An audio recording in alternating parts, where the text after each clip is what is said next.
Welcome to episode number 16 of Colorado TechCast. There's a great example of this. Have you ever heard of Yap Island? It's a tiny little island in what is modern-day Micronesia. About 3,000 years ago, the Yapese actually came up with the world's first distributed ledger. And it all came about because they had coins. And these were giant limestone coins. They could be up to 12 feet tall and weigh 8,000 pounds. What they did was really quite ingenious. The Yapese collectively just kept a mental ledger of who owned what. Well, we'd just stand up in front of the whole tribe and we'd say, I'm going to trade Trapper, I'm going to give him one of my coins, and he's going to give me 100 cattle. And then everyone in their mind would just go, okay, that coin by the beach, that's now Trapper's. That's really all that blockchain is. That's all we're doing is we're just trading these digital race stones back and forth. Hey everyone, Trapper here. Welcome to Colorado TechCast, the show that tells the behind-the-scenes stories of Colorado technology entrepreneurs and the companies that they're building. To hear new episodes of this program, visit our website at coloradotechcast.com. There you'll find everything you need to know to subscribe to the show, with links to iTunes, SoundCloud, and everything else we talk about here on the show. Today I'm speaking with Kris Bennett, the blockchain beard guy. Kris, how you doing today? I'm doing so good, Trapper. How you doing? I'm so grateful to be on the show. It's great of you to have me. Thanks for joining. So I've followed you on LinkedIn for a while. Hashtag blockchain beard guy always pops up, so I have to watch your videos for the daily inspiration or daily lesson. Oh, thanks. I appreciate the support. So Kris, you've been involved in technology for upwards of 20 plus years. How did you get started in technology? It all started back in the early 80s. So at the time, it was just a fad. Everyone had an IBM PC and a VHS camcorder, and we couldn't be left out. So Dad came home one night with a brand new IBM PC, and he took it out of the box. And I just thought it was the coolest thing I'd ever seen. And I kept asking him, what's that? And all he would tell me is, I don't know, but it's expensive, and you're not allowed to touch it. So Dad made it forbidden fruit, and all I wanted to do when he was gone was figure out how this machine worked and what it could do. So when he was at work, I'd pull up the manuals and start hacking on it. My mom was really cool. She'd tell me how, look, I'm not going to tell your dad, but if he catches you, I'm not going to lie either. So, she was kind of giving me the subtle message that you can go and play with this thing, but you better learn how to cover your tracks. So, it kind of taught me how it works and how to be a little bit of a hacker too. But yeah, that's what got me started in tech. How can you not touch it if somebody says you can't touch it? And then it's even cooler that you can touch it, and then they won't know that you did if you've done a good enough job covering your tracks. Yeah, I mean, to this day, they won't cop to it, Trevor, but I guarantee you they were laying in bed one night like, hey, how can we get our son into tech? And they came up with just this brilliant plan, and I took it hook, line, and sinker. But, it was not wanting to get busted by my dad that got me to where I'm at today. Right, reverse psychology at its best. Yeah, I'm trying the same thing with my own son, but it's not as easy as they made it look. So, Kris, where did you go to college, and what was your area of interest? Colorado kid, born and raised, lived here all my life, and so when it's time to go to school, I decided to go up to Fort Collins, Colorado State University, go Rams. And like any 18, 19-year-old, when you're faced with that decision, you get into college, and the first thing they ask you is, now that you've been alive for about 5 minutes in total, what do you want to do with the rest of your life? And so it's a hard question, I think, to ask anybody at that age. So I just kind of took the easy answer, and I defaulted with what I knew. So I went and I got a computer information systems degree from the College of Business, and it's really a very, very lucky thing that happened to me, that I happened to enjoy something that there ended up being a lot of employment opportunity and a good future for, and it was something I've already been messing around with. But I also recognize that it's an area where I've been very, very fortunate, and that kind of leads me to where I'm at today, which is really trying to bring as many non-tech people into tech and show people that there's a place for everyone. I kind of feel obligated to do that because of the stroke of good luck I had getting into this field to begin with. So when you graduated, this was probably back in late 90s, 2000, I would guess, right? Correct. Yeah, I graduated in 2000. So just in time for the dot-com bust, or shortly just in time for the dot-com bust. Yeah, it was great. Went out there, got my first job, and like 2 weeks later, the market just got kicked in the teeth, and there was no opportunity. So a lot of your career has been focused in consulting, right? Was this like management consulting? Was this technical consulting? Kind of what was your area of expertise there? No, this all started out in technology consulting. My first job out of school was with a little company that made report retention and document imaging products for banks. And so I was just a road warrior, traveled to all these tiny little towns across the Midwest primarily, working with local community banks to get this software installed and to teach them how to use it. And I really found what's become my professional passion, which is being a public-facing person, always engaging with people, but doing it in a technology-focused space. I actually strayed away from that once, took a job for a couple of years as a heads-down software developer, and man, I learned a lot, but I just missed the people interaction so much and the dynamics of consulting that it called me back, and I've never looked back. Nice. So when you're consulting it, you're bringing a tool set, which is technology, right? Your tool set could practically be anything, right? Whether it's hammers, wrenches, pliers, whatever. Yours just happens to be technology, and you work with businesses to use that technology to solve their concerns, solve their pressing needs, right? Right. Yeah. It's just like any sort of craftsmanship. You could go out and you could buy all the tools at Sears, all the Craftsman tools, of course, if you can find a Sears anymore. But let's say Snap-on, you could go buy a whole Snap-on tool chest and go buy that '63 Camaro that you're going to fix up. But that doesn't mean when it actually comes time to pop the hood, you know what you're doing or what the right tools to use are. So that's what I've always tried to do is abstract away the tools and just work with folks to focus on what they know and let me take that and translate that into a technical architecture and, an appropriate choice of tooling. Mm-hmm. I think far too often people want to jump to that technology decision first before they've really figured out what it is they want the solution to do. And it's kind of putting the cart before the horse. Mm-hmm. Absolutely. So what are you focused on now? I am all about blockchain. So I took the red pill about a year ago when I started really focusing on this. I knew about Bitcoin. I knew about cryptocurrency. I'd heard some mumbling in the background that, hey, there's this blockchain thing and it underlies that and it's bigger than all that. But there was one night I came home and decided to dive into it and started jumping onto YouTube. And it was about 7 p.m. And I remember my wife coming in my office a little after 3 a.m. and asked if I was ever going to bed, and I was like, no, I'm not.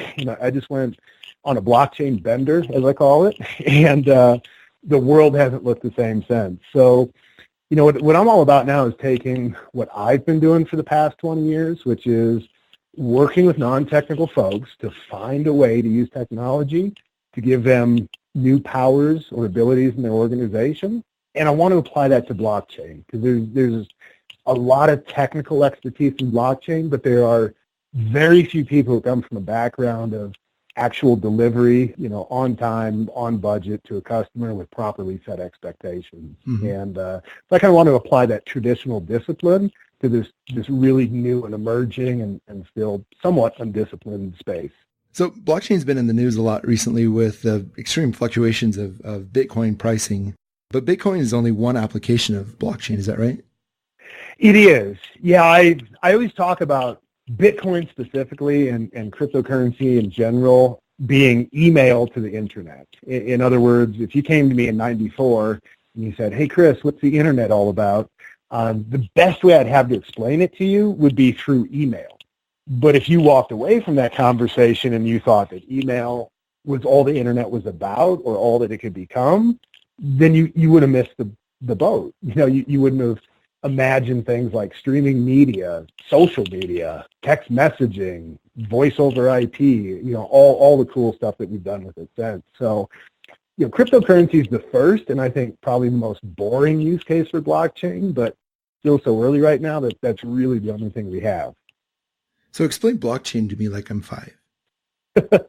All right. Well, there's a great example of this. Have you ever heard of Yap Island? Of Yap Island? I have not, no. Yeah, it's a tiny little island. It is in what is modern-day Micronesia.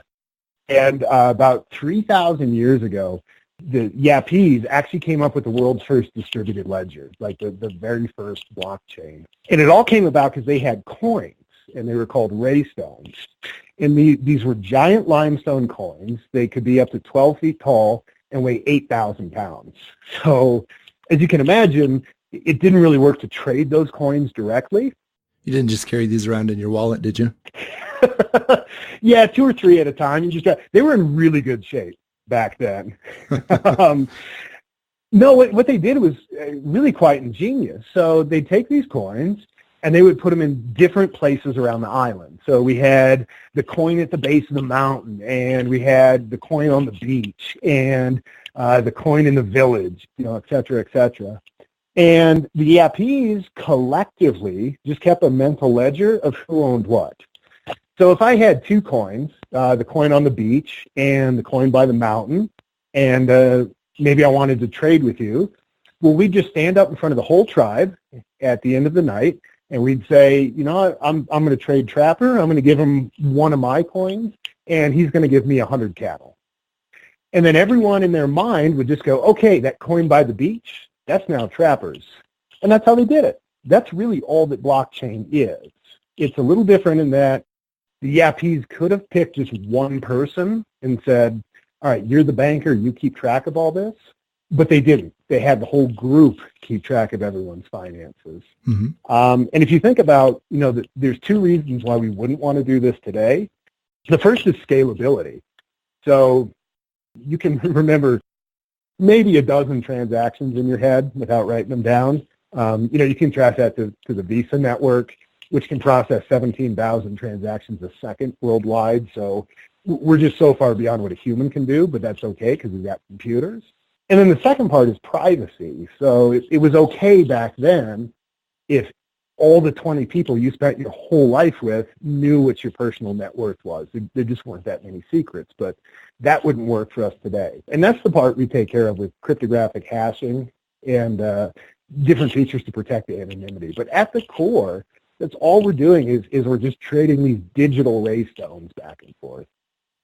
So it's a distributed ledger that prevents the double spending problem with, or that currency is required to solve for, right?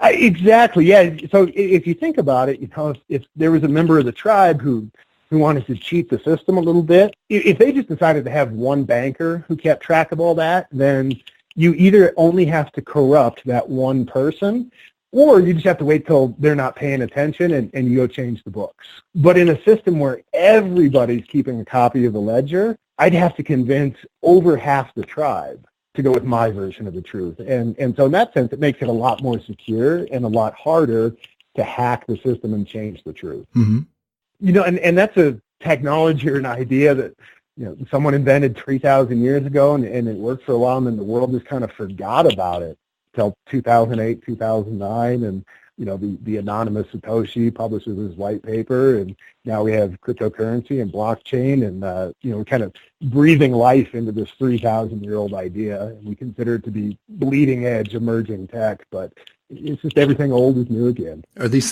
stones still there, or is there? They are. They've become kind of a collector's item. Actually, I think it's in Australia at the headquarters of the Australian branch of Barclays Bank has a big one in their lobby. But yeah. In fact, if you're a Simpsons fan, one of the very early seasons, I think Mr. Burns bought one of these raystones for Homer. Nice. I want to say like season 3 or 4, somewhere during the Conan O'Brien years. I'll have to check that out. Yeah. So if blockchain is a distributed ledger, is it only useful for cash transactions, or what are some of the other applications for it? I'd bump up against this one a lot because blockchain and Bitcoin, or blockchain and cryptocurrency, seem to be somewhat synonymous right now, but there's a subtle difference. So the way I always describe it is this onion model. So we're all kind of familiar with the very outer layer of the onion, which is 2 or more parties coming together and making a transaction that involves some kind of exchange of monetary value. So this could be you decide to buy my used Toyota Camry for $3,000. So that's something we could do on blockchain. We could say, hey, Trappers agreed to buy this thing from Kris, and here's the money changing hands. And that's all very familiar to us. Well, if you peel away that outer layer and we say, all right, we still have two or more parties, and they're still going to have a transaction, but there's no exchange of monetary value. That's kind of the second interesting area. And so that gets us into things like healthcare or medical records on blockchain. So maybe you go to your doctor and your doctor decides to put you on a new prescription. And you've got all your medical records on blockchain. So you and your doctor both decide, hey, let's add this. You both agree, let's add this to my medical record. So there you still have two or more parties involved, but there's no exchange of anything of monetary value. And then the final layer to that is if we peel away this idea of having two or more parties involved, and we just get to a single party standing up and making an announcement about something. So that could be something like voting. One person going in and saying, I vote for candidate A, not candidate B. It's just one person. It's a very important announcement, and we want to keep it safe and secure, but one person, no exchange of monetary value. And I think when people get to that point that they understand it's a great technology for capturing important announcements in the world, the doors start to open up. So blockchain is the basis of cryptocurrency. Sounds like there's a lot more potential for this than just buying drugs and hitmen off of the Silk Road, right? Probably we're at the beginning stage of real product market fit, so to speak, to use the trendy buzzword these days of blockchain, right? Absolutely. I love talking about this use case of supply chain. So I always talk about, pretend that your young child has a very severe pesticide allergy, and so you have to be very, very diligent about the produce that you buy when you go to the grocery store. And today, the only real guide you have to go off of is that USDA organic label that they stick on everything. And so you go to the checkout line and you're happy you got the organic produce, but there's always something in the back of your mind that wonders, how do I know someone just didn't print up the label and stick it on there? Mm-hmm. And it worries you a little bit. In blockchain, if you think back to this idea of announcements, and it's a good way to capture announcements, we could create a blockchain solution where, I grow the apples on my orchard and my friend Sally comes in and she treats them with the organic pesticide. So I can make this announcement that, hey, I planted the seeds, and 3 months later, she gave them the first treatment, and here's what they were treated with. And then there was one more treatment, and then at the end, something really cool happens. You come by, and you've got Trapper's Electric Trucking, and you bought all these cool new Tesla semis, and you're the one who delivers it to the store. So you make that announcement. And so I'm in the store now, and instead of having that USDA organic label, there's just a QR code. And I can scan that with my phone, and I can see that whole supply chain record. I can see this is when I planted the apples, me being a different me in this scenario. I can see that, hey, here's where they're treated with the pesticide, and finally, here's where you came and you picked them up with your electric truck. So not only do I feel good that I bought the apples and I have a little bit more verification that they're safe, something else is happening. There's also a new cross-cutting concern. So if I'm a very green-focused consumer, I might go, man, I didn't know there was an electric trucking company. That's really cool. And since I'm here at the store and I also have to buy toothpaste, deodorant, and soap, I'm going to look for the toothpaste, deodorant, and soap that Trapper delivered with his electric trucks because that makes me feel good. And so now you have B2B players that are on the field competing for in-consumer mind share exactly like the B2C players are. And that's something they've never been able to do. So I love giving that example because it's got nothing to do with currency or money or exchange of value, but it's just a great use case for the benefits that blockchain provides. So this all is for the counterfeit issues that a lot of industries are facing now where you can't tell a real Rolex between a fake Rolex because the manufacturing processes are so good. Maybe it's not such an issue with a watch that you wear or a purse that you carry, but when you get into pharmaceuticals and knowing, is this drug from Pfizer or is this drug from a counterfeit operation overseas? Yeah, absolutely. I think one of the neat things about blockchain and really technology in general is it gives bad actors a much smaller area that they can hide in. So, it's not to say that it makes that kind of risk go away completely, but if you're interested in counterfeiting Rolexes or pharmaceuticals, your life just got a whole lot tougher because of this technology. There's a lot more work you need to go through now to try and pull the wool over someone's eyes. So when you say this is a distributed ledger, how do I join blockchain, or how do I join this network? So there's kind of two ways. You can do one or the other, or a combination. You can say, you know what, I just want to use blockchain as a place to store this important data, to record these important announcements. And so I'm going to use the existing infrastructure, and I'm going to use it like a database or a bulletin board where I just go, post interesting or relevant information that's important to me.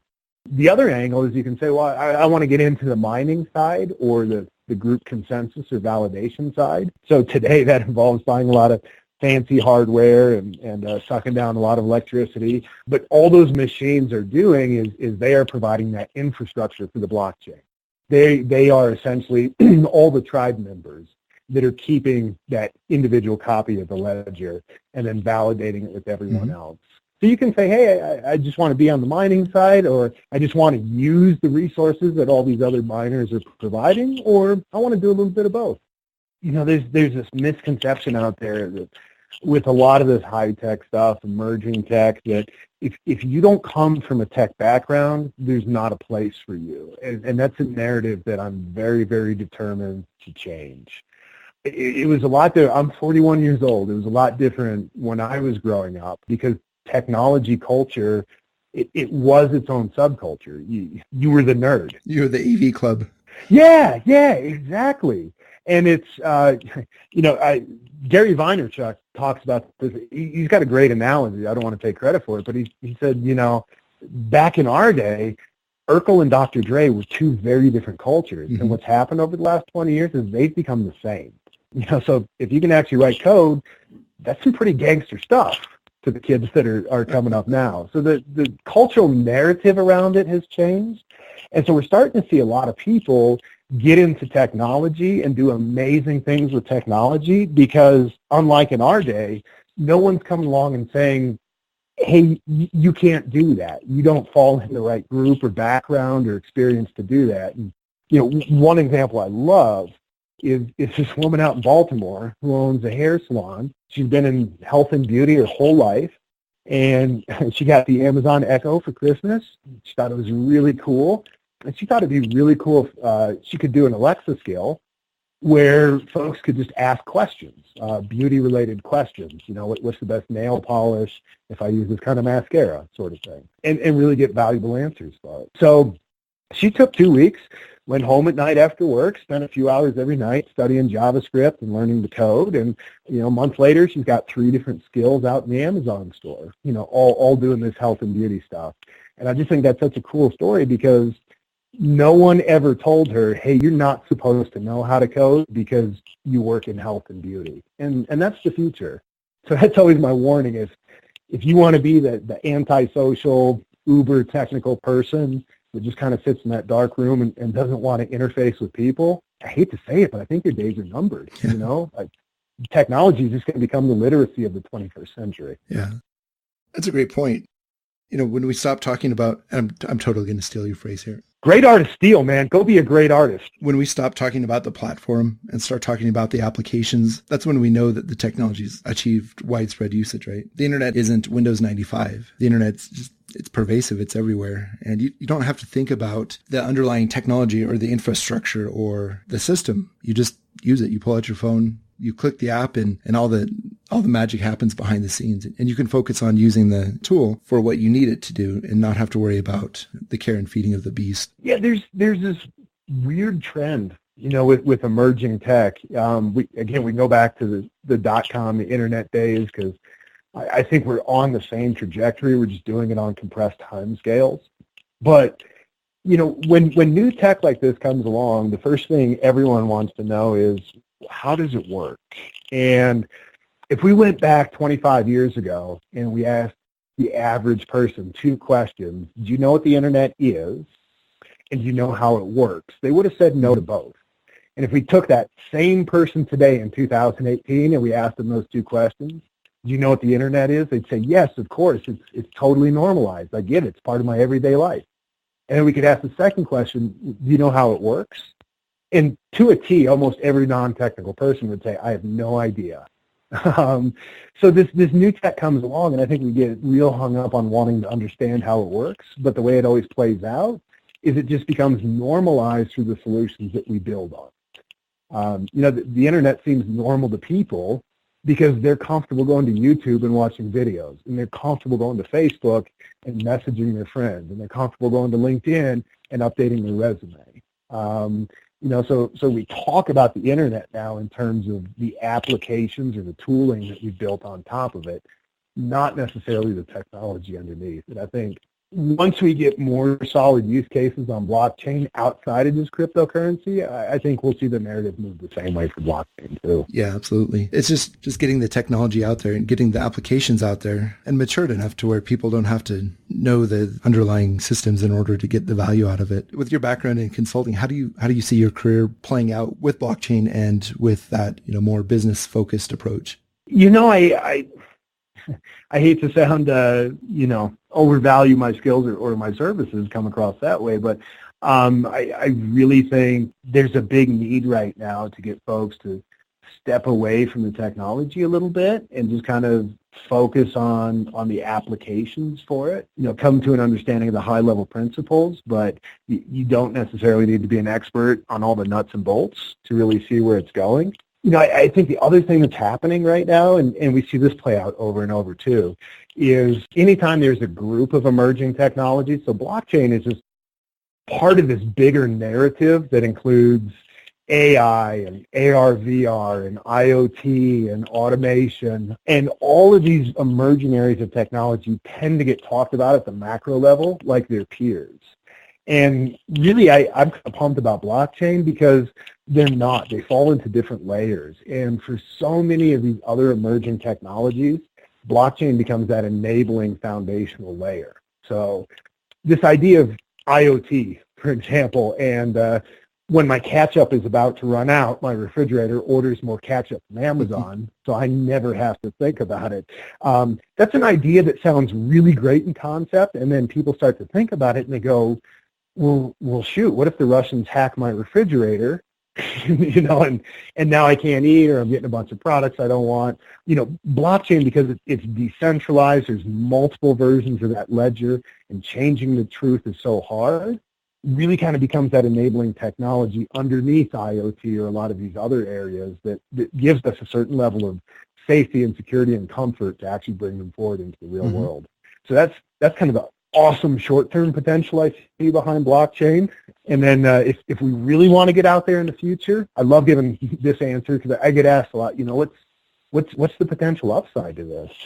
I don't know if you watched the Falcon Heavy launch a few weeks back, but we're back in space, and Elon is committed to getting humans on Mars in the next 5 years. So I'll be conservative, and I'll say in the next decade, human beings are going to be a multi-planetary society, and when that happens, we are bringing an entire second planet into the human economy.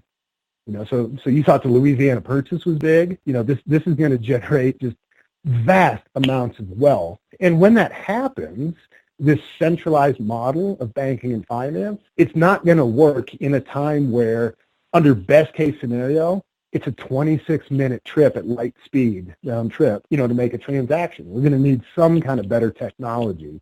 And so that's why decentralization is so important. And that's what I think the long-term future looks like. So just really exciting stuff. So kind of going with the multi-planetary theme, so blockchain is decentralized, but can you have private decentralized nodes, or does it have to be part of the larger blockchain ecosystem? No.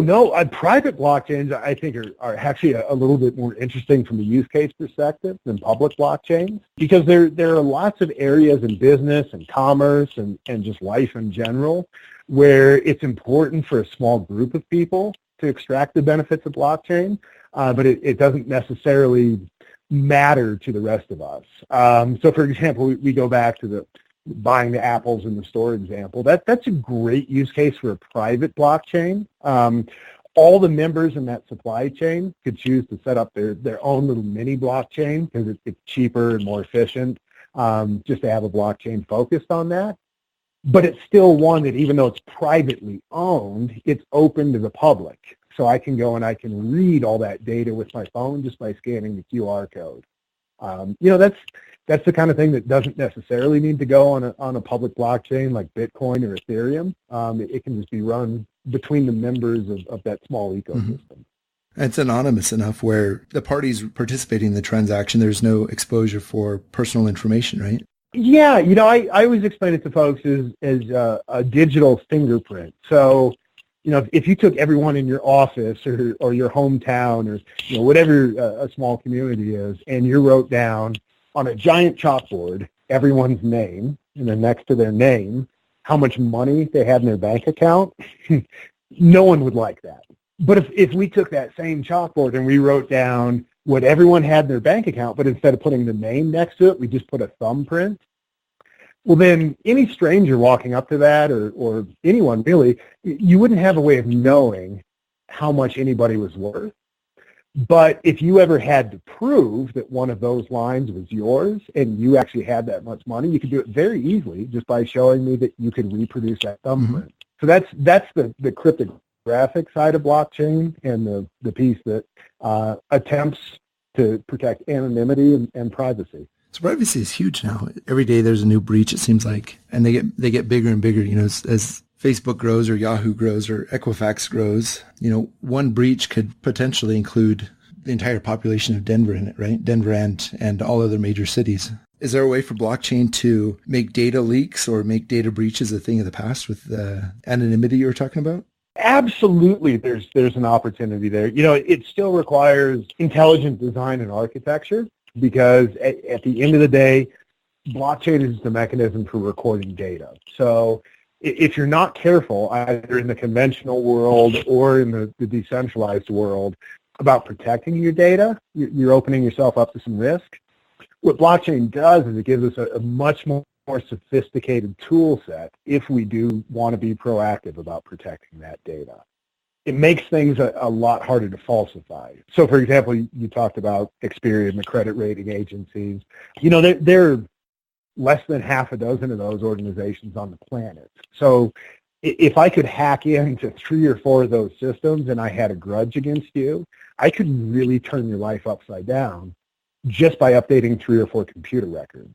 If we go back to Yap Island and this ledger is shared amongst everyone in the tribe, it's not that easy anymore. I have to get at least 51% or more of the world to agree that your credit score really is a negative 9,000. And that's going to be a lot tougher. So we still have to be diligent, and good design principles still apply, but what we've got is much, much more sophisticated tooling to be able to build solutions that work and protect privacy and anonymity in the modern world.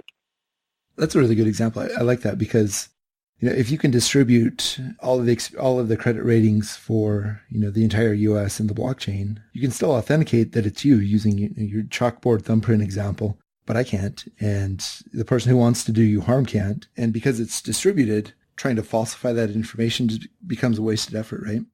Yeah, and blockchain is a very interesting space because it's actually codifying principles of game theory that we've understood for a while. So you get into group consensus and this idea that no matter what the mechanism is, it's always going to cost you as a validator some real world cost to validate a group of transactions. And if you put your stamp of approval on something that the rest of the tribe or the rest of the nodes don't agree is correct, you have zero chance of getting compensated for what you spent. So there's a real big financial downside if you do try and game the system, where all you end up doing is giving up all your own money and never really being able to take much in return. It's interesting now that we're programming computers to obey some of the basic rules of motivation and economics that humans have followed for centuries. Right. Oh, man, I love game theory. That's awesome. Me too. It's a fun area. Do you want to talk about the training you're doing now? So I'm a curriculum developer and instructor with the Blockchain Training Alliance, and we're a group that started up with a long history in corporate instructor-led technical training, but now focused exclusively on blockchain. And we are constantly working with coming out with new courses, new material, new curriculum. Right now we've got courses for general blockchain architecture, and then that breaks down into Hyperledger development or Ethereum development. And we're working right now on an offering around blockchain security, cybersecurity. We've got our eyes on doing some certifications and exams around IoT, but I get asked a lot by people looking to get into this space, how can I break in?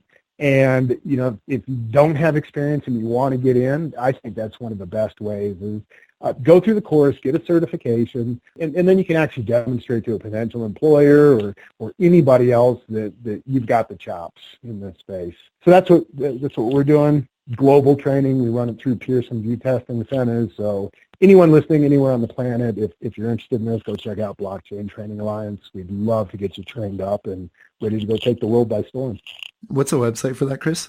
It is, that's a really good question. I probably should include that in the plug, huh? It is blockchaintrainingalliance.com, just like it sounds. Blockchaintrainingalliance.com.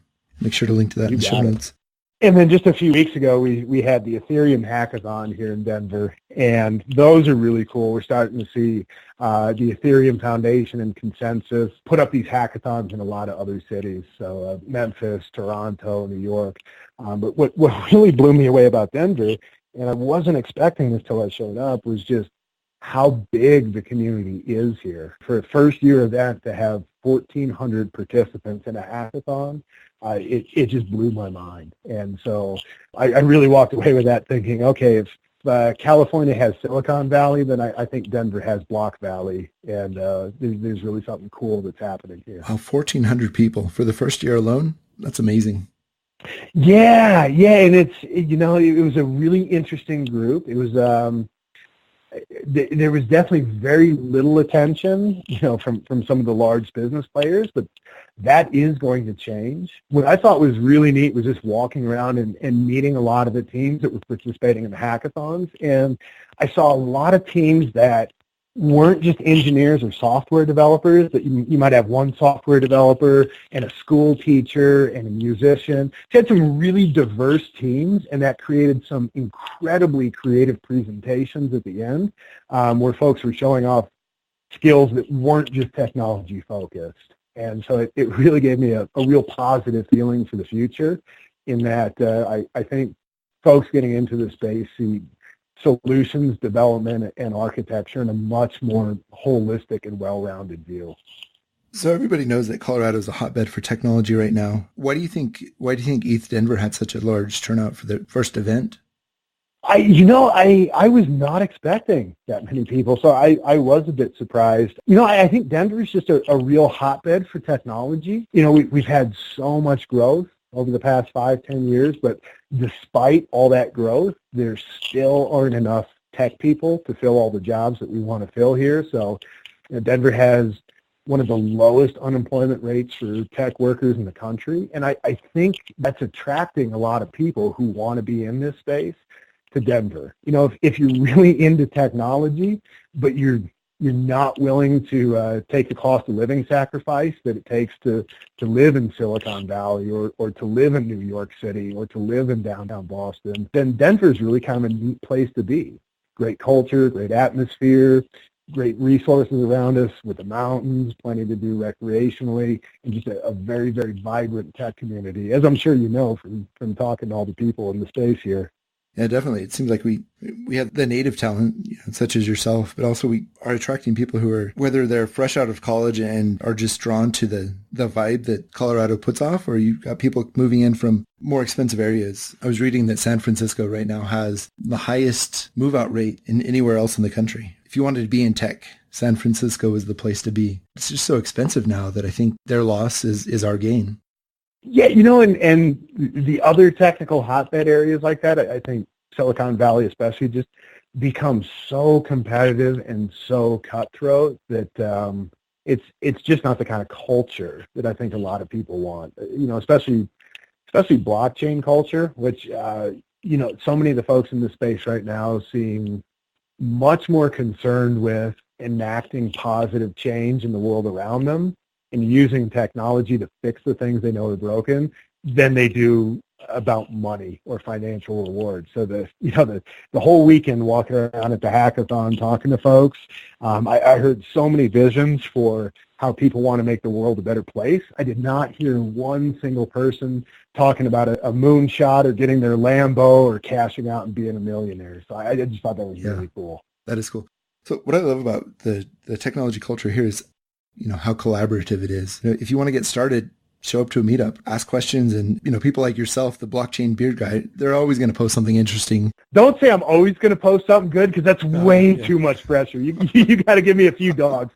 But it's an incredible group of people. And what's really amazed me is a lot of the other tech subcultures that I've been a part of throughout my career have always felt very exclusionary. So you kind of have to earn your chops to be a part of it and prove what you know before anyone gives you any respect. And blockchain is this community that I've found anyway. When you meet the people in real life and you step in, you start engaging with them, you're just welcomed with open arms, and nobody's above taking an absolute newbie and spending a couple hours and sitting down with them and giving them the red pill too. So it's definitely a very, very different sort of technological movement.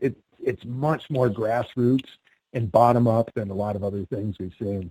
Well, I think the adoption rate is going to be advanced by people like yourself who take the technical details and come up with applications that non-technical people can use. What I think is really interesting about the blockchain platform is using your example of email and the internet 20 years ago. I think we'll look back, and if Moore's law holds true, hopefully not 20 years, but we'll look back at, this conversation and just marvel at how integrated blockchain is in, day-to-day life, where we don't even think about blockchain. We just use the service. Yeah, no, it's a lot like the internet. There's just so many parallels. I love comparing and contrasting, but you think about the early days of the internet, and you wanted to get on the internet. That was a thing you had to go do. So you had to pick up the phone to go plug in the modem, and you realize mom was still talking to Aunt Sally, so you got to wait till she finishes, and then you get the modem plugged in, and you go to dial up to AOL, and you got to tweak all your Windows 95 drivers to make it work, and then you were on the internet for a while, and then you disconnected. And you contrast that today, where the internet's just always there. It's a part of the fabric of life.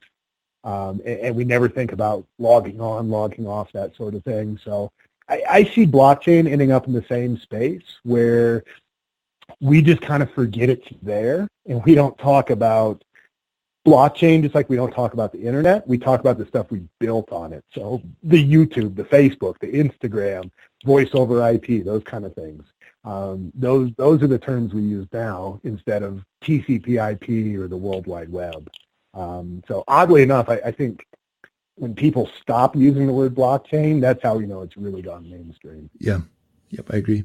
So it sounds like the future of blockchain is extremely strong. And for our first turnout of ETH Denver to have 1,400 people, you can only imagine what next year is going to be like. Yeah, very exciting. Mark your calendars next year. Anyone who's listening, it's going to be a lot of fun. Even if you just come down for a day and walk around just to get a sense of the vibe, it's really a really cool community. I encourage everyone next year to just stop by.